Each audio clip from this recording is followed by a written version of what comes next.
하나님의 책임과 나의 책임이라는 제목으로 말씀을 드리겠습니다. 하나님께서는 계획하신 창조 이상 세계를 하나님께서는 기필코 이뤄내셔야 합니다. 하나님께서 계획하신 이 창조 이상 세계를 하나님은 기필코 이뤄내시기 위하여서 긴 역사 섭리에 나오셨다고 그랬습니다. 근데 하나님의 그 창조 이상 세계를 참 무너뜨린 결정적인 일을 한 사람이 바로 해와죠. 해와가 죄를 지음으로 말미암아서 잊어버린 게 있습니다.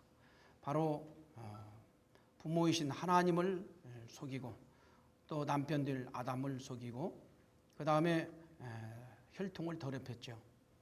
가인 아벨 아들들이 이렇게 살인극을 벌이게 만드는 것이죠. 이것을 전부 다 탕감복귀를 해야만이 잃어버린 하나님의 창조 이상 세계를 복귀할 수가 있는 것이죠. 그래서 하나님께서는 하나님 책임문답으로 이렇게 하나님의 이상하신 그 이상 세계를 기필코 이루내시기 위하여서 하나님은 구원 섭리를 해 나오셨습니다.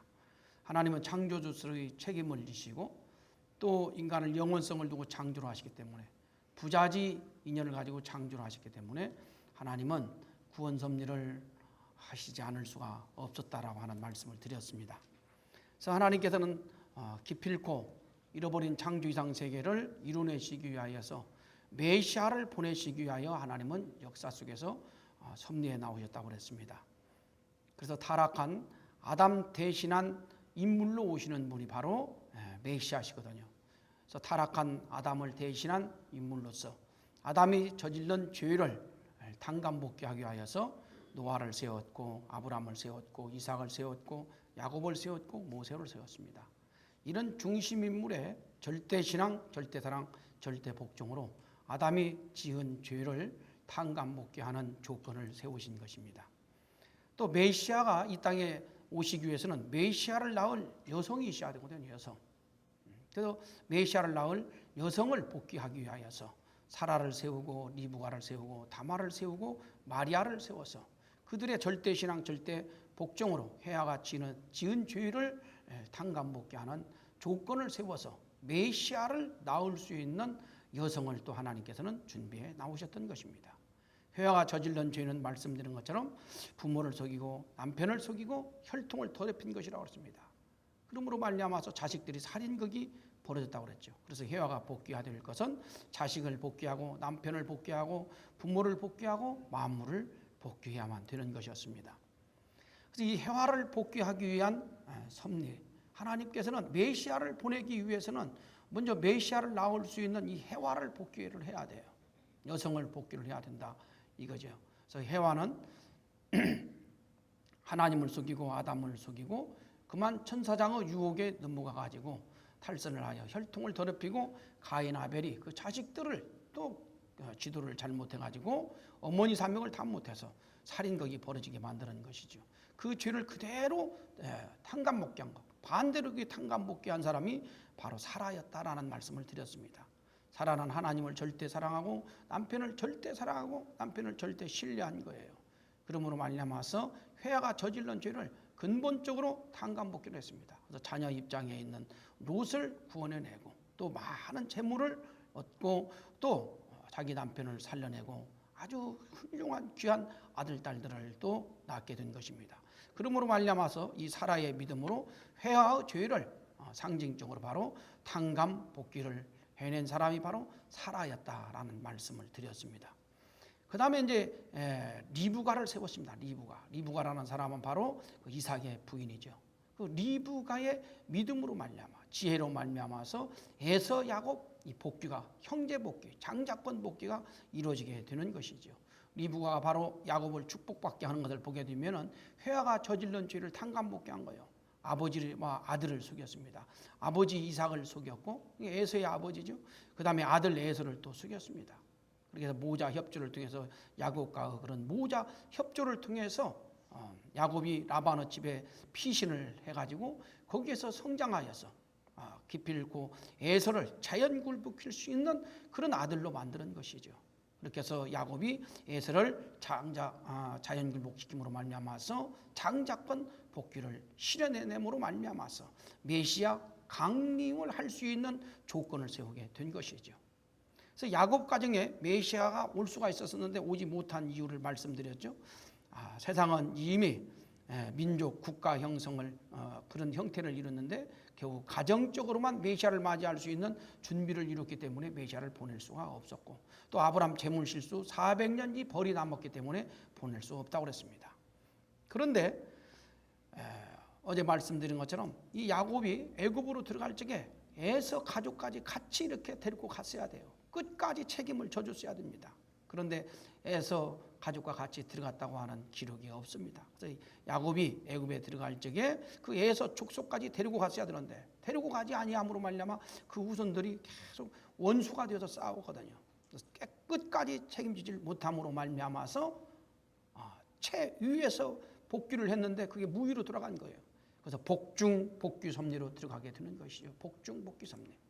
그래서 해와 복귀를 위해서 부름받은 세 번째 여인이 바로 다말이었습니다. 다말은 유다의 며느리였습니다. 유다의 큰아들 에르 부인이었습니다. 그런데 이 다말이 시집을 왔는데 엘이 믿음이 없어요.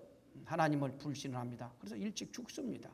그러니까 유대민족 전통에 따라서 형이 죽게 되면 그 동생이 형수를 자기 부인으로 맞이하게 됐어요. 그래서 오난이 유다 며느리 다말을 부인으로 맞이합니다.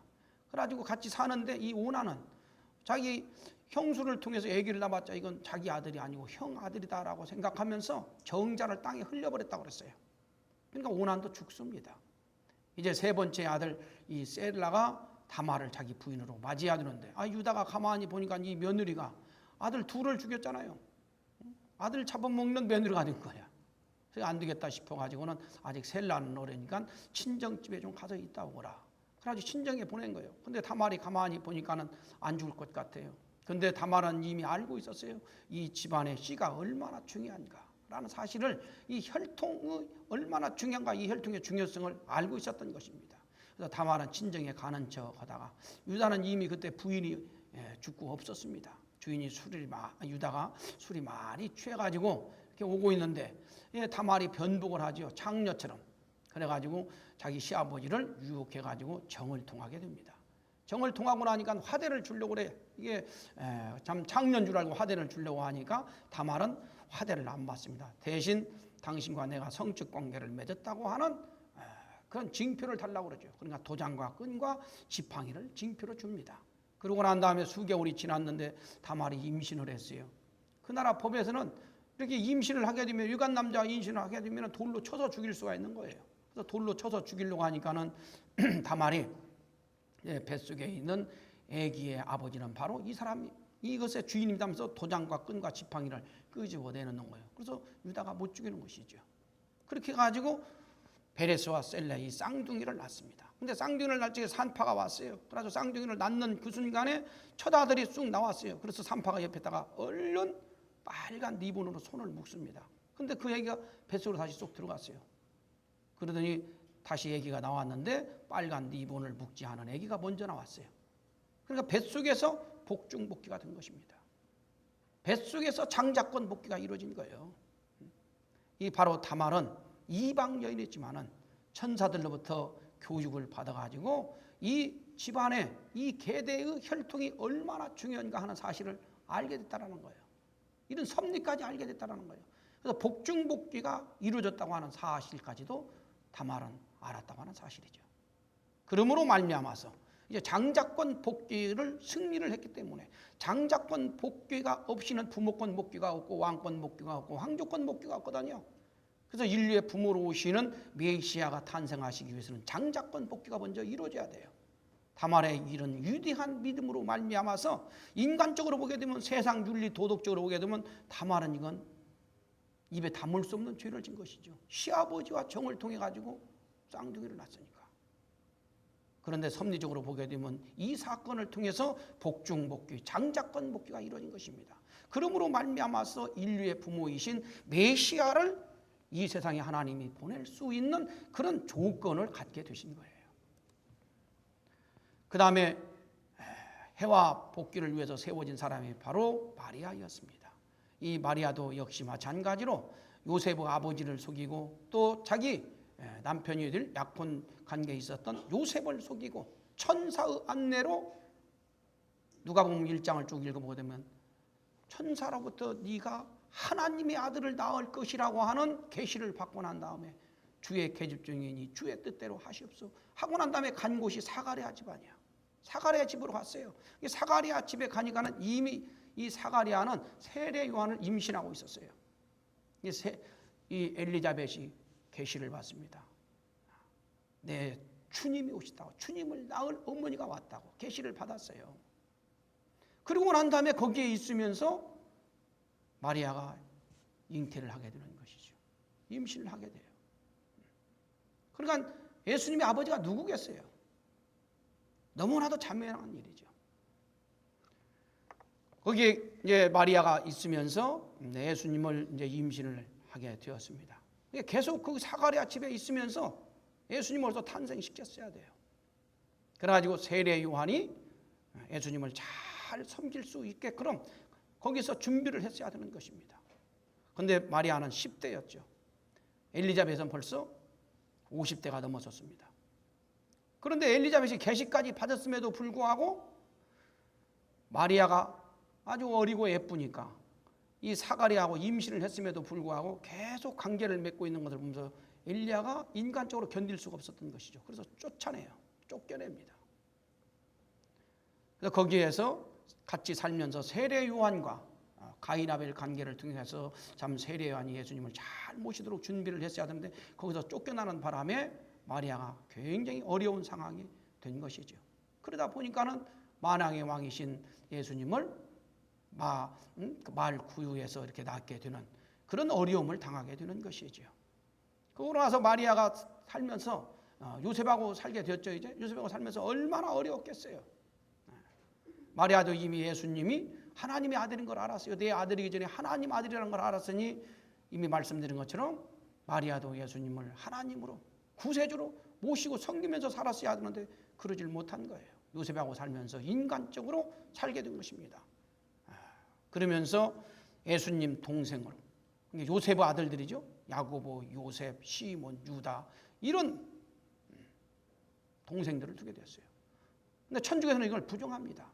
근데 기독교에서는 이것을 인정하고 있죠. 예수님 친동생들이 이렇게 있다라고. 참 하나님이 예수님을 원죄 없는 메시아로 이렇게 보내주었는데 그 가정에서 사가랴, 엘리자벳, 마리아, 요셉, 세례 요한 이런 사람들이 책임 사명을 다 못하게 되는 것이죠. 결국 예수님은 지상에서 만왕의 왕이 되고 온 인류를 구원하는 구세주 메시아 참 부모님이 되기 위해서는 축복 결혼을 받았어야 되는 것이거든요. 그 일을 결정적으로 했어야 될 사람이 바로 마리아였는데 마리아가 그 협조를 못하게 된 거예요. 결정적으로 그 책임을 마리아가 못한 거예요. 이게 마리아가 사실 참 메시아 강림에서 말씀드렸습니다만은 결정적으로 예수님께서 참 메시아로서의 등극할 수 있게끔 어머니면서도 딸 입장에 서서 메시아로 맨 먼저 계시를 받았으니까 잘 모시고 섬기고 그랬어야 되는데 그 역할을 마리아가 못하게 된 것입니다. 그런데 그 사실을 모르고 천주교에서는 이 마리아를 예수님 버금가는 그런 성녀로 이렇게 추대하고 모시고 섬기고 신앙을 하고 있는 것이죠. 그런데 마리아가 책임 사명을 못했으니까 어떻게 돼요? 그러니까 예수님 낳을 때까지 임신할 때까지는 그 당대의 마리아만큼 믿음 좋은 여인이 없었어요. 최고의 여인이죠. 그러니까 하나님께서 마리아를 택하셔서 하나님께서 이제 찾으신 참사랑 참생명 참혈통의 씨를 마리아에게 넣어준 거였어요. 근데 그 마리아가 이제 예수님을 낳은 이후에 그 동생들을 낳고 인간적인 삶을 살면서 그 책임 사명을 못하게 된 것입니다. 그래가지고 마리아가 영계를 가서 마음이 어떻겠어요? 얼마나 괴롭겠습니까? 근데 천주교에서는 그런 마리아가 책임 못한 마리아라는 사실을 모르고 천주교에서는 마리아를 떠받들고 있으니까 또 얼마나 부끄럽겠어요. 가끔 천주교에서 기적이라고 해가지고 가끔 보여주는 게 있습니다. 신문지상에도 가끔 나오죠. 마리아 상에서 눈물이 난다. 이렇게. 마리아 상에서 동상에서 눈물이 이렇게 나요. 왜 눈물이 나겠어요? 이게 기적이겠습니까? 영계에서 얼마나 탄식을 하면서 울으면은 지상에 세운 동상에서까지 이렇게 눈물이 나겠는가. 책임 사명 못했으니까 그런 거거든. 이건 기적이 아니야. 그러니까 얼마나 서러우면 그런 것을 상징적으로 지상에다가 이렇게 가르쳐 주겠느냐 이 말이에요. 예수님을 메시아 재림주로 보내시기 위해서 하나님께서 엄청나게 준비를 했잖아요. 인류 역사는 하나님은 메시아 보내기 위해서 역사를 이끌어 오셨다고 그러지 않습니까? 그래서 이스라엘 민족에는 4대 선지자, 12선지자, 특별선지자 엘리야를 보내주었습니다. 그리고 예수님을 보내기 위해서 전 세계적으로 또 예수님 이 세상 탄생할 때가 가까우니까 소크라테스를 보내고 석가모니를 보내고 공자님을 보내가지고 전 세계적으로 다 준비를 한 터후에 예수님을 이렇게 엄청난 집안에 보낸 거예요. 사가랴, 세례요한, 마리아, 요셉, 유대민족, 로마. 말씀드렸죠. 이 로마 사람들이 유대민족을 존경했다고.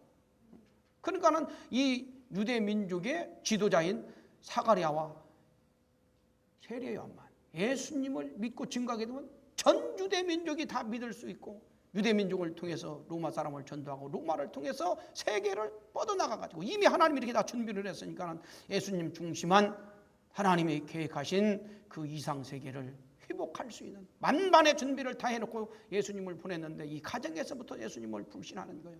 그래서 이를 대신해 가지고 예수님께서 가출을 하셔서 이제 수제자를 세우고 세제자를 세우고 12제자를 세우고 70문도 세우고 5,000무리까지 예수님이 세웠지만 이들이 전부 다 예수님을 진정으로 믿는 사람이 없어요.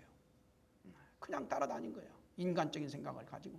그래서 이 세상에 예수님을 믿는 사람은 단 한 사람도 없으니 영적 구원의 길이라도 이루어냈다 해가지고 예수님이 영계를 가시고 재림의 약속을 하시게 된 것이죠. 이제 예수님이 재림의 약속을 하시고 가셨습니다. 재림하신다고 그랬어. 그래서 이제 재림주님이 오시게 되는데 예수님은 이렇게 혈통 전환의 과정을 거쳐서 원죄 없는 참사람 참생명 참혈통의 메시아로 이 땅에 탄생하신 것입니다. 그러면 재림주님도 이런 혈통 전환의 과정을 거쳐서 탄생되어야 되는 것인가? 그렇지 않다고 하는 것입니다. 재림주님도 원죄 없이 탄생을 해야 되는 것은 분명합니다. 그런데 메시아를 보내기 위해서 혈통 전화를 한 섭리는 마리아까지로 끝이에요. 하나님께서 이미 한 번 승리한 섭리는 다시 반복하지 않습니다. 아브라함까지의 가정 섭리를 승리하셨잖아요. 다시 가정 섭리할 필요가 없는 거예요. 승리권을 가지고 계시니까. 그래서 마리아 때까지 메시아를 보내기 위한 혈통 복귀 로정은 그때로 그 승리로 말미암아 끝인 거예요. 그래서 하나님이 참사랑 참생명 참혈통의 씨는 이제 하나님이 가지고 계시는 거예요. 그래서 환경권만 조성되게 되면은 참수 없이 사탄 참수 없이 하나님께서 이제 참사랑 참생명 참혈통의 메시아 씨를 이 땅에 보낼 수가 있는 것입니다. 그래서 재림주님은 예수님의 이런 승리적 기반 위에 탄생하시게 되는 거예요. 그래서 하나님께서는 재림주님 씨를 이 땅에 심으시기 위해서 재림주님 보내실 수 있는 환경권을 조성해 오셨고, 그러므로 말미암아서 이제 환경이 다 조성된 터후에 재림주님을 이 땅에다가 심으시고 보내시면 되는 것이요. 그래서 해와 복귀, 장자권 복귀, 혈통 복귀를 통해서 원죄 없는 메시아로 예수님을 탄생시켰습니다. 근데 예수님을 불신하여 예수님이 십자가에 돌아가셨는데 다시 오신다고 그랬거든요. 그 다시 오시는 재림주님은 이제 참사랑 참생명 참혈통의 씨를 하나님이 갖고 계시니 갈라디아서 4장 4절에 있는 말씀처럼 때가 차면 하나님이 그 아들을 보내사 여자에게서 나게 하시고, 때가 차면은 이제 하나님이 재림주 보내실 환경권을 다 창조를 마치게 하시면, 준비를 다 마치게 되면은 재림주님의 씨를 이 땅에 심으시면 되는 거예요.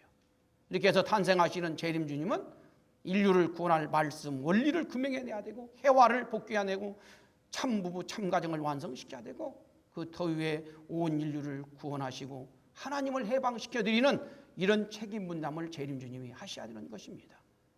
이렇게 해서 재림주님으로 탄생하신 분이 바로 1920년 1월 6일 평안북도 정중훈 덕은면 상사리 2221번째 탄생하신 우리 참아버님이시다라는 것이죠.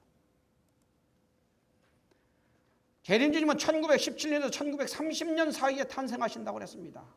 근데 재림주님이 탄생하실 나라가 대한민국이라고 그랬는데 1917년에서 1930년은 대한민국이 없어요. 없어. 일본이 대한민국을 침략해가지고 일본은 대한민국 식민지로 돼 있어. 이게 대한민국이 없는 거야. 세계 지도에 대한민국이 없어요. 이때 잠깐 이렇게 일본 식민지로 있었던 바람에 지금도 독도가 뭐 누구 땅이니 그러고 있는 거예요. 그 당시에 손기정 선수가 올림픽에 나가가지고 마라톤 금메달 땄습니다. 누구 거 따준 거예요? 대한민국 겁니까 그게가? 일장기를 가슴에 달고 일본에다가 금메달 하나 더 만들어준 거예요. 우리나라 것이 아니야. 그게 손기정 선수의 한이라고 그랬죠. 근데 1917년에서 1930년 사이에 이제 때가 되어서 때가 참해 재림주님의 참사랑 참생명 참혈통의 씨를 대한민국에 심어야 되는데 대한민국이 없어. 이런 하나님의 심정을 하나님의 뜻을 아래찬 사람들이 있었어. 그게 누구요? 정성들인 종교인들이죠. 종교인들이 하나님의 그런 심정을 느끼고 있었어. 그래서 종교인들끼리 뭉쳐가지고 하나님께 대한민국이 여기 있다라고 호소합시다. 그 사건이 1919년 3월 1일 독립만세 운동 사건이에요. 이건 뭐예요? 철저히 하나님 여기 대한민국 살아있습니다. 아무 무기도 없이 그냥 소리만 지르는 사건이 1919년 대한독립만세 사건 아닙니까? 파고다공원에서 1919년 3월 1일 날 대한독립만세 운동 사건이 벌어졌습니다. 저 뒤에서 소녀 한 사람이 그걸 쳐다보는데 그냥 가슴이 뜨거워진 거예요. 애국 충정에 그냥 불덩어리가 그냥 끓어오르는 거예요. 그냥 그게 유관순 열사였어요. 그러고 나서 학교를 가봤더니 학교가 문 닫아버렸어요. 휴교령이 내려졌어. 그래서 어쩔 수 없이 고향으로 내려갔습니다. 고향으로 갔는데 고향은 충청남도 천안군 병천면이잖아요. 땡땡해. 거기는 가슴에 그냥 애국 충정의 불덩어리가 끓어오르고 있는데 그냥. 그래서 이 소녀는 낮에는 이불을 뒤집어 쓰고 태극기를 그립니다. 밤에는 4km, 8km까지 돌아다니면서 낮에 그랬던 태극기를 나눠주면서 음력 3월 1일 날 아온의 장터에서 우리 만납시다. 약속을 하고 다니는 거예요. 그때는 호랑이도 출몰하고 있었고 산적도 있었어요. 호랑이한테 물려 죽을 수도 있고 산적들한테 잡힐 수도 있는 거예요. 근데 이 소녀가 뜨거운 불덩어리, 애국 충정의 불덩어리를 끌 수가 없는 거예요. 그냥. 낮에 가지고 다니다가 태극기 가지고 다 걸리게 되면 일본 순사들이 깔려 있으니까 잡혀 들어갑니다. 그러니까 낮에는 이불 뒤집어 쓰고 태극기를 그리고 밤에는 그렇게 태극기를 나눠주기를 한 달간 가까이 했어요. 음력 3월 1일이 됐습니다. 아온의 장터에 사람이 구름대처럼 모여있는 거야. 구름대처럼. 거기서 대한독립만세를 막 불러제낀 거예요. 맨 앞에 유관순 열사의 가족들이 있었는데 유관순 열사가 보는 그 앞에서 어머니 아버지가 일본 사람들 총 맞아서 죽었어요. 그 자리에서 유관순 열사는 붙들립니다. 그래가지고 감옥에 가요. 감옥에 가서도 계속 대한독립만세를 부르는 거예요. 그러니까 손을 잘라버려요. 그러니까 이제 대한독립만세를 부르니까 발도 잘라버려요. 그래가지고 6토막이 나가지고 유관순 열사가 순교를 했다는 거 아닙니까? 그래서 유관순 열사는 대한민국의 재림주님이 오시는데 6,000년 전 해와가 잘못한 죄를 대한민국 오시는 이 대한민국의 해와 입장에 서서 탄감복기를 했는 거예요. 탄감복기. 그래서 유관순 열사는 거룩한 민족을 대신해서 해와 입장에서 가지고 해와 죄를 탄감복기한 거룩한 순교를 당하신 참 성녀입니다. 성녀. 우리 위대하신 유관순 열사를 위해서 우리 박수 한번 쳐주시기 바랍니다.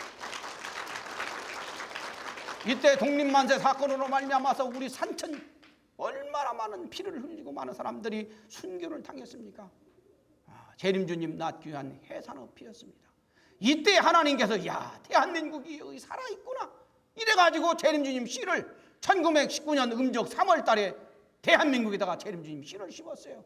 음력 3월 달부터 세어보십시오. 10달이 지나면은 1920년 1월 6일이 되는 거예요. 정확하게 날짜까지 맞잖아요. 그렇게 해서 우리 참 부모님이 재림주님으로 이 땅에 탄생하시게 된 것입니다. 하나님께서 재림주님을 보내시는데 그냥 보내시겠습니까? 철저히 예수님 보내시기 위해서 준비하셨던 것처럼 준비를 하였죠. 세계 미국 속에 한국, 그리고 우리 한국 속에 우리 참아버님 집안을 보게 되면 아주 잘 사는 집안이었죠. 참어머님도 대단한 분이었다고 그랬죠. 키도 크시고 힘도 세시고 부잣집 딸이 되셔가지고 시집을 적에 몸종까지도 데리고 왔어요. 그렇게 좋은 집안에 참아버님이 탄생을 하셨는데 아주 좋은 훌륭한 집안이었는데 그 문윤국 할아버지라고 이 할아버지께서 집안의 모든 재산과 문서까지 다 갖다가 잡혀가지고 이것을 독립자금으로 갖다 줘버렸어요. 그럼 바로 갑자기 그냥 집안이 가세가 기울어 버렸어요. 그리고 문윤국 할아버지는 도망자 신세가 돼가지고 강원도 정선에서 후학을 가르치시다가 거기서 돌아가셨어요. 근데 이 문윤국 할아버지가 대단한 독립운동가거든요.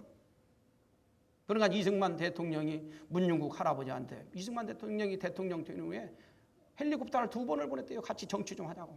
달라는 자리 무슨 저자인지 다 주겠다고. 근데 이분은 안 오신 거예요. 이분이 목사였거든요. 그러니까 당신의 손주가 재림주라는 사실을 알아. 당신이 혹시 앞에 나서서 활동하다가 그 손주한테, 재림주한테 누가 될까 봐서 안 오셨다는 거예요. 근데 우리 참부모님 말씀에는 그때 문윤국 할아버지가 나섰어야 된다는 거예요.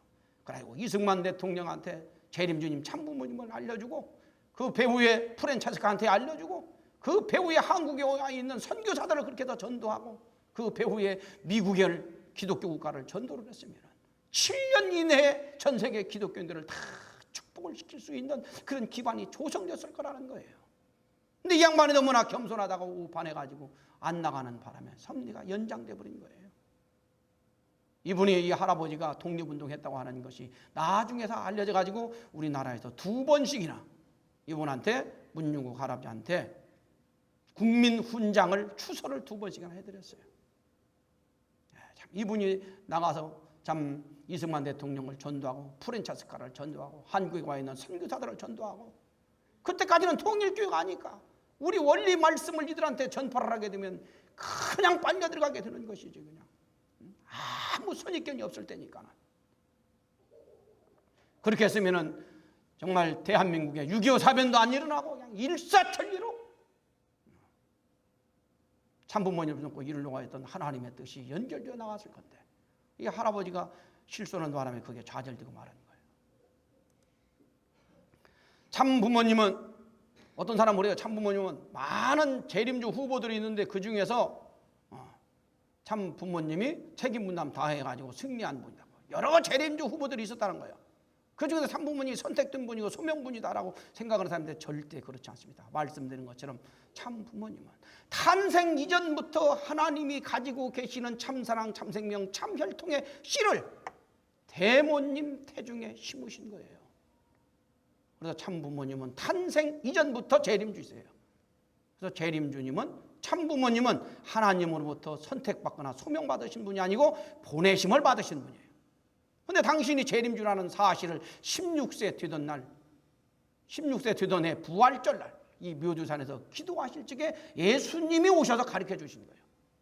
당신이 인류를 구원의 아들 구세주 메시아요라는 것을 알려주셔가지고 이때 당신이 메시아라는 사실을 알게 됐다는 거예요. 그러면 구세주 메시아 재림주서 인류를 구원하려면 어떻게 해야 되느냐? 진리를 규명해야 되는구나. 그래가지고 진리를 규명하신 거예요. 그리고 재림주님이 해야 될 것은 말씀드린 것처럼 찬가정을 완성해야 되고, 하나님을 해방시켜야 되고, 인류를 해방시켜야 된다는 것을 알으신 거예요. 그리고 재림주님은 절대 죽지 말아야 되는구나라는 사실도 알게 되신 거예요. 죽지 말고 기필고 하나님의 뜻을 이루어드려야 되는구나 하는 사실을 알으신 거예요. 재림주님이란 사실을 누가 알아요? 하나님이 보냈으니까 하나님이 알고, 사탄이 알죠. 사탄이 더 잘 알아. 그래서 참부모님 생애는 어떻게 하든지 참부모님이 지상천국 이룰 수 없게 그럼 말로 다 할 수 없는 핍박과 고난과 고통을 안겨다 준 거예요. 수없이 암살을 하려고 했고, 참부모님은 죽지 않아야 된다고 하는 사실을 알기 때문에 도망다면서까지도 안 돌아가시고 사탄을 자연 굴복시키고 만왕의 왕으로까지 승리하시게 된 것이죠. 집안이 망해도 3대는 먹고 살 것이라고 그러잖아요. 그래서 참부모님은 유학을 가십니다. 서울로 유학을 오셨다가 일본으로 유학을 가셨어요. 그래서 일본에서 공부만 하시겠습니까? 참부모님은 미리 세상을 다 알아보시는 것이죠. 미리 일본이 저러고 있지만 장차 일본은 해화가 국가가 될 것이고 어머니 국가가 될 것이고, 일본을 타고 나가지 않으면 세계를 복귀하기 어렵다고 하는 사실을 알기 때문에 그 기반을 닦으시기 위해서 아버님이 일본에 가서 공부를 하셨어요. 그러나 그때는 아직 일제시대이기 때문에 거기서 독립운동을 하십니다. 당신이 직접 독립운동 조직을 해가지고 엽전회라고 하는 독립운동 조직을 해요. 그래가지고 거기에서 독립자문도 만들어가지고 기차를 타고 바로 가게 되면 걸리니까 돈을 몸에다 묶어가지고 기차 밑에다가 당신 몸을 묶어서 17시간까지 가가지고 김구 진영에다 독립자금을 전달하기도 하셨다고 했습니다. 이런 독립운동한 것을 같이 독립운동했던 사람 중에 한 사람이 잡혀 들어가가지고 참부모님을 고별해버렸어. 그런 바람에 참부모님이 일본에서 공부를 마치고 서울에 오셨었는데 잡혀 들어간 거예요. 지금으로 말하면 영등포 경찰서인데 경기도 경찰부입니다. 여기에 들어가셔가지고 참부모님이 말로 다 할 수 없는 그런 고문을 받았어요. 같이 독립운동했던 사람들 이름 대라는 것이죠. 이름 대게 되면 어떻게 돼요? 다 죽지요. 말로 다 할 수 없는 그런 고문을 당했습니다. 마지막 고문은 잠을 안 자거든. 잠을 안 자면은 한 일주일만 안 자보십시오. 그냥 자기도 모르게 말을 다 해버린다는 거예요. 다 불어내버린다는 거예요. 그래서 참부모님께서 기도하여서 눈 뜨고 자는 법을 고안하셨다는 거예요. 그리고 눈 뜨고 주무시는 바람에 이것을 모면할 수 있다고 하는 거예요. 그래서 참부모님이 감옥에서 풀려나셨어요. 풀려나가지고 몸이 만신창이 됐는데도 갑자기 하나님께서 평양으로 들어가라고 계시를 내리시는 거예요. 평양으로 가라고. 그게 참부모님께서 평양을 들어가신 거예요. 하나님은 평양을 그때 미련이 있었어요. 왜 그래요? 평양이 그 당시에 동양의 예루살렘이야. 아주 믿음이 불덩이처럼 뜨거웠던 곳이에요. 평양이. 그래서 참부모님에게 평양으로 들어가라고 하신 거예요. 평양에 참부모님이 들어가시니까는 벌써 재림주가 오신 것을 알고 수많은 사람들이 참부모님한테 계시를 받고 막 몰려오는 거예요. 전도를 해서 오는 게 아니야. 계시 받고 재림주님 왔다고 계시 받고 막 사람들이 몰려오는 거야. 계시 받고 사람들이 올 정도면 그 사람들 신앙이 얼마나 대단하겠으며 그 사람들이 각 다니는 교회에서 영향력이 얼마나 크겠습니까? 그러니까 목사들이 자기 신도들 뺏기지 않기 위해서 목사들이 우리 참부모님을 고변하는 거예요. 이승만이 보낸 간첩이다. 이승만이 보낸 앞잡이다. 그래가지고 고변하는 바람에 우리 참부모님이 대동보안소, 평양에 있는 대동보안소에 잡혀 들어가요. 그래가지고는 이승만이 보낸 간첩이라고 하니까는 얼마나 거기서 많은 고문을 당했는지 모릅니다. 말로 다 할 수 없는 고문을 거기서 당한 거예요. 일본 사람들이 가르쳐준 고문이란 고문은 다 거기서 당하십니다. 그래서 하도 고문을 많이 당하셔가지고 이거 죽었겠다 싶어가지고 그래서 내보낸 거예요. 그래서 가족들이 또 제자들이 장례 준비까지 했다고 하잖아요. 이때 얼마나 참부모님께서 고문을 많이 당하시고 피를 많이 쏟아셨는지 모른다는 거예요. 그래서 참부모님 지금도 다른 데는 그래도 좀 건강하십니다만 다리를 잘 못 쓰시잖아요. 이때 하도 많이 고문을 당하셔서 그런 겁니다. 그 후유증으로 지금도 그래서 어려움을 당하고 계시는 것이죠. 그래서 몸이 회복되시니까 또 많은 사람들이 또 계시를 받고 몰려옵니다. 재림주님 오셨다고. 더 많은 사람들이 몰려오기 시작하는 거예요. 그러니까 이번에는 자기 신도들을 빼앗기지 않으려고 우리 참부모님 그런 말씀도 하셨어요. 제발 좀 오지 말아라.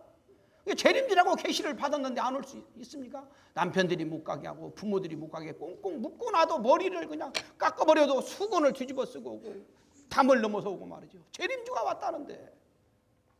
그렇게 해서 사람들이 몰려드니까 이번에는 목사들이 연대해가지고 참부모님을 또 고변을 해요. 공산당들의 종교 말색 정책까지 거기서 플러스 돼가지고 우리 참부모님을 다시 감옥에 집어넣는데 이번에는 흥남 감옥에 들어가시죠. 흥남 감옥에 들어가시게 되면은 흥남 감옥이라는 것은 무서운 것이야. 이것은 총알로 죽이게 되면은 총알이 아까우니까 노동을 시키다 죽이는 것이요. 질소 암모니아 비료 공장인데 그거를 계속 옮기도록 하는 거예요. 질소 암모니아 그 비료를 계속 작업을 하게 하는 거예요. 그러면은 살이 썩어 들어가. 그래가지고 결국 죽는 거예요. 건강한 사람도 6개월 버티기가 힘들다는 거예요. 그런데 참부모님을 집어넣은 거예요. 근데 거기에 들어가셔서도 참부모님은 건강하게 지내십니다. 거기 들어가게 되면 하루에 주먹밥 2개밖에 안 줘요. 근데 참부모님은 주먹밥 그것을 반절밖에 안 먹고 반절은 맨 처음에 다 나눠줬다는 거예요. 사람들이 너무나 배가 고파가지고 주먹밥을 입에 넣고 허겁지겁 먹다가 입이 맥혀가지고 목이 맥혀서 죽는 경우도 있대요.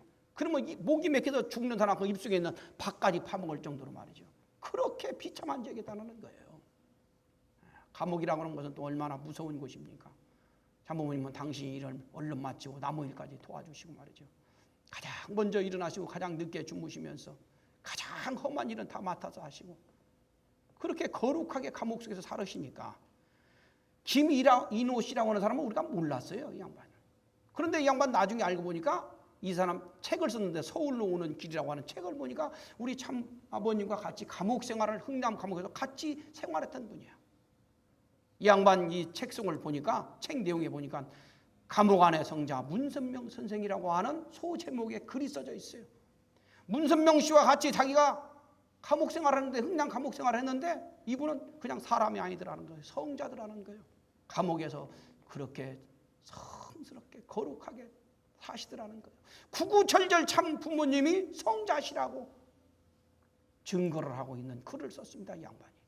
그렇게 참 부모님은 감옥 속에 있으시면서도 이렇게 거룩하게, 감히 어느 누구도 상상할 수 없는 그런 거룩한 삶을 사시면서도 또 건강관리도 이렇게 잘 하셨다라는 거예요. 감옥 안에서 이렇게 피곤하셔도 운동을 하시고, 물 먹으라고 물 한 컵 딱 주던 반컵만 먹고 반절은 수건에다 적시고 한 몸을 닦아주고 있다는 거예요. 이 내 몸이 내 몸이지 하나님의 몸이시니까 그렇게 거룩하게 사신 거예요. 근데 아무도 모르는데 김유리 씨라는 분이 세상에 흥남 감옥에 같이 있었었다. 그분이 우리 선생님께 증거하는 글을 써가지고 우리가 이렇게 발견해냈다니까요. 이런 질소 암모니아 비료를 갖다가 계속 이고 지고 파내고 하면서 이런 일을 하다 보면은 몸이 썩어가는 거예요. 그런데 같이 죄수 생활하던 이 사람이, 우리 참 부모님이 재림주라는 계시를 받아버렸어요. 이 양반이. 이 크리스찬이었거든. 계시를 받았어요. 이 양반만 받은 게 아니야. 여러 사람이 계시를 받았어. 근데 이 사람은 죄수 대장이야, 이 사람은. 그래서 참 부모님을 극진히 모시려고 하는데 그분을 사양하셨다는 거예요. 참 부모님은 당신 책임까지도 맡으시고 다른 사람 일까지 도와주시는 그런 삶을 사신 거예요. 참 부모님이 감옥에 계시는데 하나님이 올 적에는 얼마나 기가 막히겠습니까? 재림주님을 보내가지고 하나님의 나라를 지상천국 천상천국을 이루어야 되겠는데 준비한 자들이 불신을 해가지고 참 부모님이 감옥에 가 있으니 하나님이 볼 적에는 얼마나 기가 막히겠어요. 그래서 책임 못한 이 나라 이 민족한테 하나님이 탕감을 주고, 탕감, 벌을 내리는 거죠. 그게 6.25 사변이에요. 6.25 사변. 6.25 사변을 통해서 이 나라 이 민족이 불바다가 돼버립니다. 부산 밑에까지 쫓겨가죠. 근데 하나님이 재림주제를 구출해야 되나, 재림주. 그래서 유엔군을 우리나라에 보내요. 그래서 유엔군이 우리나라 가지고 유엔군이 인천 상륙작전을 펼치는데 가장 먼저 유엔군이 B-19 가지고 복귀한 데가 어딘 줄 아십니까? 참부모님 갇혀있는 흥남 감옥이었어요. 장부모님 흥남 감옥에 계시는데 형량이 오래 남은 사람일수록 나가면 데리고 나가는데 안 들어오는 거야. 가만히 보니까 다 형량이 오래 남은 사람일수록 갖다 죽이는 거예요. 근데 내일이면 우리 선생님 차례더라는 거예요. 근데 그날 저녁에 선생님이 제자들을 모아나 부르시대요. 내 주변을 떠나지 말아라. 10m 주변을 떠나지 말아라. 아니나 다를까 유엔군이 B-19를 가지고 폭탄을 쏟아붓는데 피 오듯이 쏟아붓어버렸어요. 간수고 죄수고 도망가는 사람은 폭탄 맞아가지고 다 죽는 거야. 근데 신기할 정도로 선생님 주변은 폭탄 하나도 떨어지질 않는 거예요. 그 말을 믿고 같이 듣던 사람 살았고 도망간 사람은 다 죽었어. 선생님이 이렇게 자동적으로 유엔군에 의해가지고 하나님이 선생님을 구해내신 거 아닙니까? 그래가지고 감옥에서 나와가지고는 옛날 교회를 가봤어요. 근데 벌써 다 피난가고 없는 거야. 전부 다 피난가고 없는 거야. 근데 선생님이 그때 참 말씀하시기를 무섭더라는 거예요. 당신을 연대해서 고변했던 그 목사들이 공산당자인데 전부 다 죽었더라는 거예요. 총 맞아서 다 죽었더라는 거예요. 무섭더래요. 그래서. 그런데 다 피난 갔는데 이 양반 하나만 피난을 못 가고 있어. 왜 못 갔느냐? 다리가 부러져가지고. 이 양반이 먼저 나갔었거든요. 근데 다리가 부러져서 등치도 크잖아. 그래서 키도 커. 이 양반 버리고 간 거예요. 가족들도 다 버려버린 거예요. 다리 부러진 거 어떻게 데리고 갔어요? 그냥 죽으라고 그냥 놓고 갔는데 선생님은 이 사람을 업고 피난을 내려오십니다. 이 양반을 업고 나무로 피난을 내려왔어. 그래가지고 부산에 가셔가지고 부산에 이 토담집을 지으십니다. 사실 준비한 자들이 책임 사명 다했다고 한다면은 1945년에서 1952년 사이에 기독교를 돕고 세계를 통일할 수 있는 만반의 기반을 다 갖췄을 거예요. 근데 그 사명을 다 못하니까 우리나라가 불바다가 돼버렸고 6.25 사변이 터져서 엄청난 희생을 한 거예요. 그래서 안 되겠다 싶어서 참부모님께서 당신이 가지고 계신 이미 찾으신 원리를 이제 다 책으로 쓰신 것입니다. 집필하신 거예요. 그래가지고 1952년도 이 토담집에서 바로 원리 원본을 참부모님께서 쓰십니다. 원리 원본을 딱 끝내고 나니까 그때 하늘에 한 사람 보내줬다고 하는 거예요. 그게 강현실 전도사예요. 그리고 나니까 사람들이 막 몰려오기 시작합니다. 그래가지고 여기서부터 시작한 원리 말씀 전파가 대구를 거쳐서 대전을 거쳐서 서울로 와가지고 서울에서 1954년 5월 1일 날 세계기독교 통일신령협회 소위 통일교회를 창립을 하셨어. 사람들이 막 물밀듯이 몰려와. 그 당시에는 통일교회가 얼마나 은혜로웠는지 몰라. 막 우는 게 기도야. 그냥 얼마나 은혜로웠는지 몰라. 그냥 사람이 붕붕 날아다니고 막 그런 충격적인 영적 역사들이 막 일어났었어요. 그런데 그 당시에는 아무나 오는 게 아니었어요. 이대, 연대, 서울대 이런 대단한 그런 교수들, 학자들, 정치인들 그런 학생들이 오기 시작한 거예요. 그런데 한때 이 이대 같은 데에서는 말이죠. 학생들 중에 기숙사에 있는 학생들 중에 반절 이상이 통일교로 와서 반절 이상을 자기 학교 채플실은 안 가. 우리 통일교로 막 그냥 기숙사 사감이 문을 걸어 잠궈도 담을 넘고라도 우리 교회를 오는 거야. 우리 교회를 하루라도 안 왔다 가면 잠을 못 잔다는 거야. 막 학생들이 그냥 물밀듯이 통일교로 들어온 거야. 이게 그때 총장이 김한란 씨거든요. 김한란 총장이 큰일 났다 싶어서 이제 총장으로 기르고 있는 사람이 한 사람이 있었어요. 김용은 박사라고. 이 사람도 처녀였어요. 이 양반한테 가서 통일교에서 도대체 뭘 가르치는가 네가 알아가지고 와가지고 우리 애들이 도대체 통일교를 좀 못 가게 네가 강의 좀 준비를 해가지고 와라. 그래가지고 이 통일교회로 김용 박사를 이렇게 수련하는데 보냈어요. 근데 김용은 박사가 통일교에서 도대체 뭘 가르치는가를 알아가지고 학생들 못 가게 하는 강의 준비하려고 우리 수련을 강의를 듣다가 이 양반이 큰 감동을 받습니다. 신학 박사거든. 신학적으로 풀리지 않았던 모든 내용들이 특히 영적으로 풀리지 않았던 모든 내용들이 우리 원리를 들으면서 그냥 줄줄줄줄 다 풀린 거야. 그냥 엄청난 은혜를 받아버렸어. 그래가지고 김한란 총장한테 갔어요. 선생님도 거기 가셔야 되겠습니다. 이렇게 된 거예요. 그러니까 김한란 총장이 그때 그랬다고 그랬잖아요. 너도 그러면 빠졌냐 그랬다고 그랬잖아. 큰일 났잖아. 막 학생들이 다 몰려가고 교수들도 막 가고 그러니까는 안 되겠다 싶어가지고 김한란 총장이 특명을 내립니다. 학교를 택하든지 통일교를 택하든지 둘 중에 하나만 택하라. 그러니까 많은 학생들이 그때 이화여대 다닐 정도의 학생들이면은 우리 한국의 여성들은 0.1%에 속하는 사람들입니다. 엄청난 집안들의 딸들이에요. 그러니까는 어쩔 수 없이 학교를 택한 사람들도 대부분이지만은 죽기를 각오하고 퇴학을 각오하고 통일교를 택한 사람들이 있습니다. 그 사람들이 이 사람들이에요. 연세대에서 먼저 교수하고 학생들을 퇴학을 시켰어. 그 다음에 이화여대에서 교수 5명을 강제 퇴직을 시켜버리고 학생들이 끝까지 학교를 퇴학을 당한다고 하더라도 통일교를 택하겠습니다 하는 사람들이 14명이었어요. 이 양반들이 지금 살아있어요. 대부분 다. 이렇게 해가지고 이 양반들을 퇴역을 시키고 나니까는 우리나라 매스컴에서 난리가 났어. 이화여대는 무당 딸도 다니고 무신자 딸도 다니고 그러는데 통일교 다닌다고 해가지고 어떻게 교수를 강제 퇴직을 시키며 학생들을 강제 퇴학을 시키느냐 말이야. 신문에서 난리가 났어요. 그냥. 그러니까 이걸 감당할 길이 없으니까는 김한란 총장이 부총장 박마리아한테 부탁해. 야, 네가 좀 어떻게 수습해달라. 이게 박마리아 남편이 누구예요? 이기붕이잖아. 이기붕한테 부탁하는 거. 이기붕이가 그 당시 어떤 사람입니까? 이 양반 세도라고 한다는 이승만 씨는 그냥 허수아비고 이 양반이 실질적으로 권력을 휘둘렀던 사람 아닙니까? 날아가던 새도 떨어뜨릴 수 있는 세도를 가졌던 사람이야. 전화 한 통 한 거야. 손 좀 봐라. 그래가지고 선생님이 또 우리 선생님 제자들이 개 끌려가듯이 그때 끌려갔다는 거예요. 경찰들한테 개 끌려가듯이 끌려가가지고 서울 중부 경찰서로 연행되어 갔습니다. 그래도 아무리 조사를 해봐도 아무 죄가 없는 거예요. 아무 죄가. 그 3개월 동안 조사를 한 거예요. 통일교 교주와 그 제자들이 감옥에 들어갔으니 또 신문 지상에서 난리가 났습니다. 도대체 통일교 교주가 무슨 죄를 졌길래 감옥에다가 집어넣느냐. 그러니까 음란죄를 졌다, 금품 갈취했다 그 말을 흘린 거야. 그래서 우리나라의 모든 또 매스컴에서는 신문들은 통일교 교주와 그 제자들이 음란죄를 짓고 금품 갈취를 해가지고 감옥에 갇혔다. 이 보도를 연인연야 대문짝만하게 보도를 한 거예요. 그래서 우리 통일교회는 기가 막히게 그때서부터 음란교회, 사교회 금품 갈취하는 교회가 돼버린 거예요. 이런 엄청난 오해를, 이런 엄청난 명예를 통일교회가 그때서부터 뒤집어 씌운 거죠. 그리고 나서 선생님을 아무리 조사를 해보다 아무 죄가 없어. 3개월 후에 10월 4일 날 석방됐는데 석방됐다고 하는 기사가 이겁니다. 제가 이걸 확대를 해놔서 이렇게 크지 조그만해. 몇 자나 됩니까 이거? 문교주만 무죄 그래놨어요. 선생님 이름도 다 쓰지 않고 그냥 문교주만. 누가 이거 읽었겠습니까? 그리고 그 제자들은 아직 석방이 안 됐는데 석방 안 된 이유가 뭔 줄 아십니까? 뭐 금품 갈춘이 음란이란 말은 한마디도 이 안에 없어요. 병역법 위반. 무지석방 등 거예요. 무지석방. 그런데 우리 한국은 어떻게 됐어요?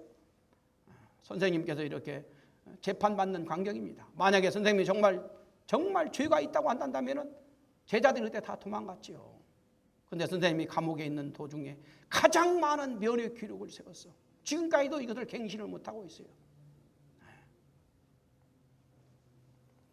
그래서 그때서부터 이 통일교회는 말로 다 할 수 없는 그런 핍박을 받고 고난을 당하고 오해를 당하면서 지금까지 이어져 온 것입니다. 선생님이 어디 돌아다닐 수가 없었대요. 음란의 괴수, 이단, 사교, 교주 막 돌멩이를 던지고 막 죽이려고 하고 암살단을 조직해가지고 선생님 죽이려고 하고 그러죠. 한 달에 그래서 17번씩 이사를 다니고 하루도 몇 번씩 도망 다니고 말이죠. 저 충남 갑사로도 도망가서 계셨었고 도봉산으로도 도망가서 계셨고 말이죠. 돌아다니지를 못했다는 거예요. 무서워서 말이죠. 죽이려고 하는 사람들이 사탄도 계시를 주잖아. 계시를 선생님 죽이라고 계시를 주잖아. 말로 다 할 수 없는 그런 기가 막힌 세월이 통일교회에 있었습니다. 그래도 참부모님이 재림주님으로 오셨는데 그렇게 도망만 다니면 될 수 있습니까? 피하기만 하면 되겠어요. 1958년도에 미국으로 선교사를 보내고 일본으로 또 선교사를 보냅니다. 그리고 참부모님이 지상에서 해야 될 중에 가장 중요한 일이 바로 이 축복이잖아요. 1961년도부터 참부모님은 이런 축복을 계속 이어져 오신 것이죠. 하나님의 뜻을 기필코 이뤄내셔야 되니까. 지옥 밑창에서부터 참부모님은 이렇게 올라오시면서 축복을 해 나오시면서 섭리를 발전시키고 승리해 나오셨던 것이에요. 1975년도 6월 7일 날 여의도 광장에 120만 명이 모였습니다. 이때 참부모님 그 억울함이 분함이 조금 풀렸을 거예요. 참부모님 보겠다고 이렇게 전국에서 120만 명이나 왔으니까. 그래서 인류를 구원하시기 위한 활동을 전개해 나오셨습니다. 세계 정상들을 모아놓고 교육을 하시고 인류 평화를 위해서 1975년도에 벌써 127개국의 선교사를 내보내시고 선교사들이 가는 곳곳마다 각 나라에서 계시받고 많은 사람들이 몰려들었어요. 그러니까 전 세계 선교 기반을 닦은 것이죠. 미국의 참부모님이 넘어가셔가지고 미국을 살리겠다라고 불난 미국을 불 끄겠다고 썩어져가는 미국을 구하러 오셨다고 하면서 미국 전역을 다니면서 희망은 미국은 하나님의 소망이라고 하면서 희망의 날 대항해를 미국 전역을 돌아다니면서 하셨어요. 미국의 의인들이 많은 사람들이 우리 통일교회로 몰려왔습니다. 그래서 미국의 이런 큰 빌딩도 지금도 우리 지금 세계 선교본부로 쓰고 있지 않습니까? 이런 빌딩도 구입하고 엄청난 기반을 미국에서 닦아 나가는 거예요. 그것을 보고 미국의 자익계들이 가만히 있을 리가 없는 것이죠. 미국 사람들은 무섭습니다. 자국의 이익이 없게 되면 쫓아내든지 죽이든지 그러는 거예요. 무서운 사람들이 미국 사람들이에요. 더군다나 참부모님은 승공, 반공을 부러짓고 있으니 그 좌익계 사람들이 가만히 있겠습니까? 어떻게든지 참부모님을 미국에서 쫓아내기 위해서 이런 워싱턴 머니먼트 대회 이것은 엄청난 겁니다. 이거 30만 명이 모였는데 이걸 지금도 어떤 누구도 갱신을 못했어요. 30만 명이 모여서 참부모님 말씀을 듣고 있는 거. 미국 사람들은 이런데 안 와요. 집에서 텔레비 보면 되지 뭐 들라고 오겠습니까?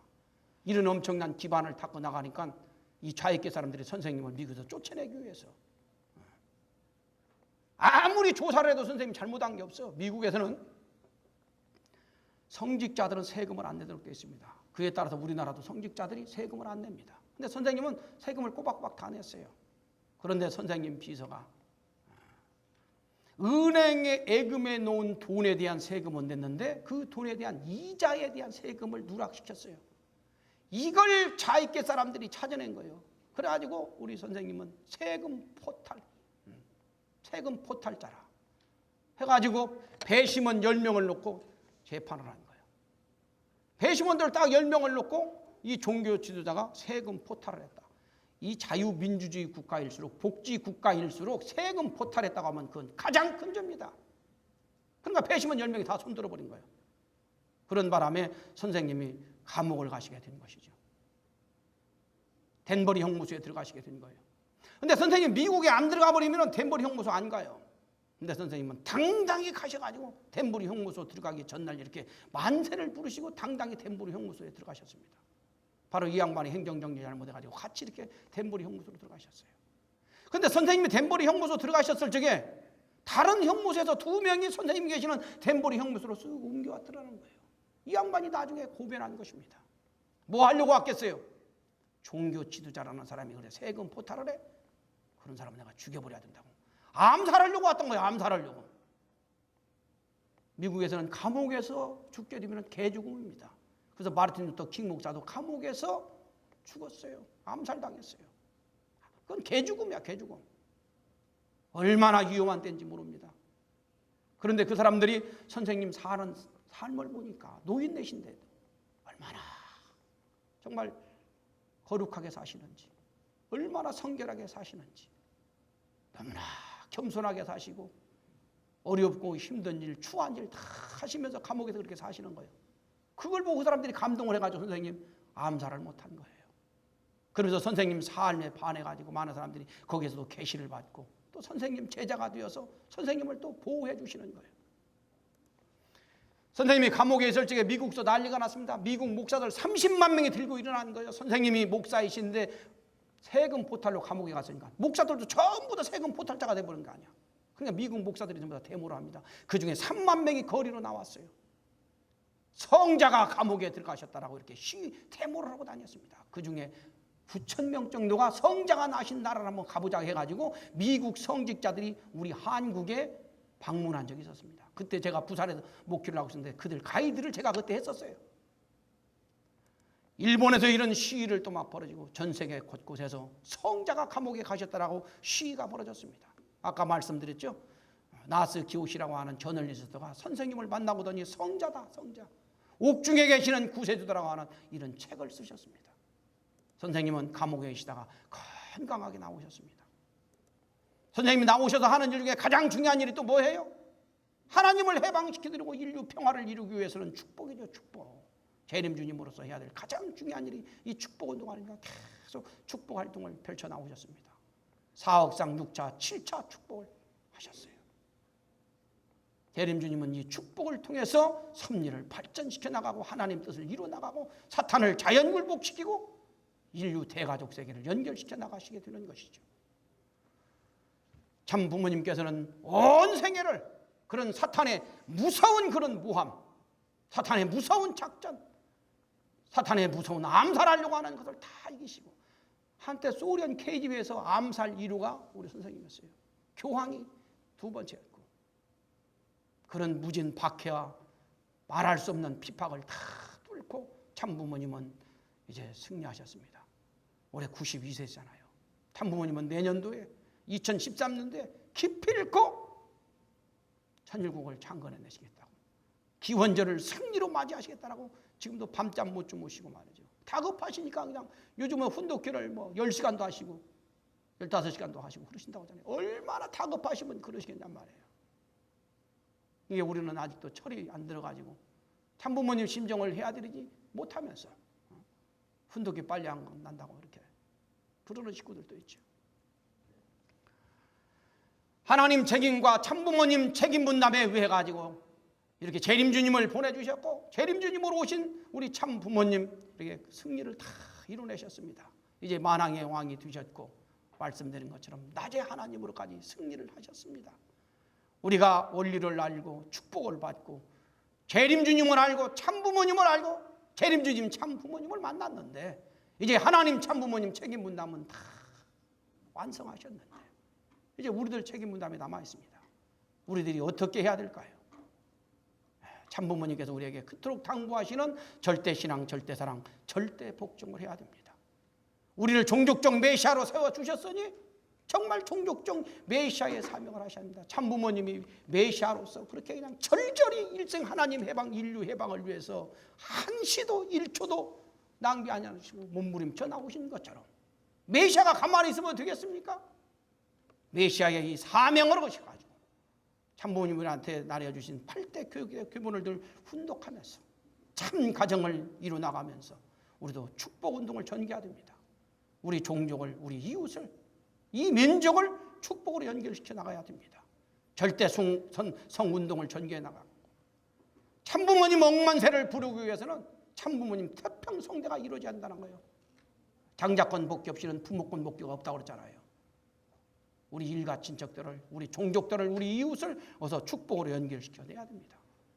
그러기 위해서 우리만 나르라고, 우리만 잘 쓰라고, 우리만 축복받으라고 우리한테 원리 가르쳐준 거 아니거든요. 우리들이 메시아가 되어서 참부모님 메시아가 대신이 되어가지고 이 원리를 전파하고 전도를 해서 인류 대가족 세계를 연결시켜 나가기 주기를 바래가지고 우리한테 원리를 가르쳐 주시고 축복을 해주셨거든요. 우리가 다 잘 살 수 있는 비결도 가르쳐 주셨습니다. 수수작용 잘하면 잘 사는 거 아닙니까? 잘 사는 비결이 수수작용이에요.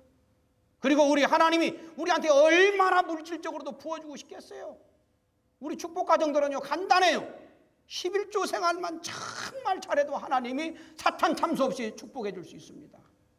그래서 우리 식구님들도 걱정하지 마시고 11조 생활만 잘 해보십시오. 기본적인 물질 축복은 하나님으로도 받습니다. 여러분 동양 철학에서 말이죠, 적천수 천미 출신편에서 그런 말이 있습니다. 보통 사람은 지 운명 팔자대로 산대요.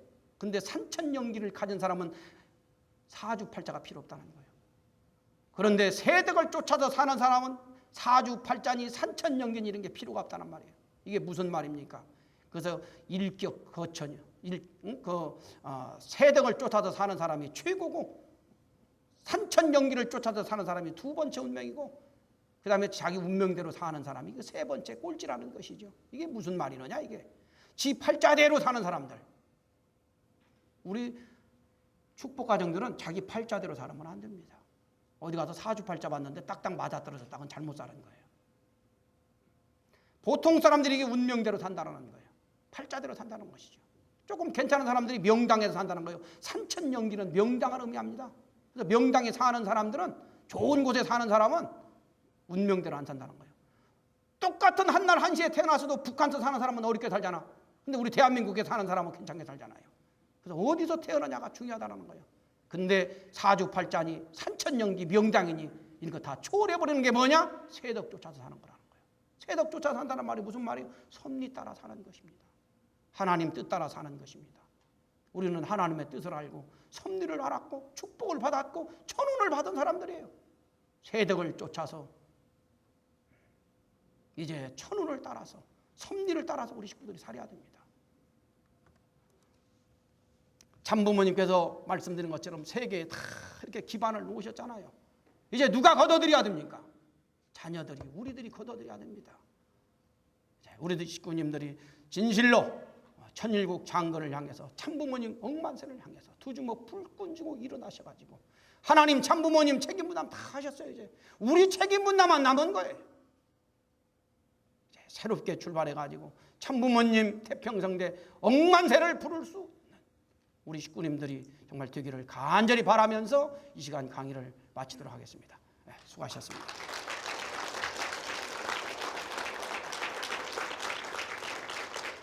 마지막까지 일어나주신 이병현 원장님께 다시 한번 감사의 말씀 드리겠습니다.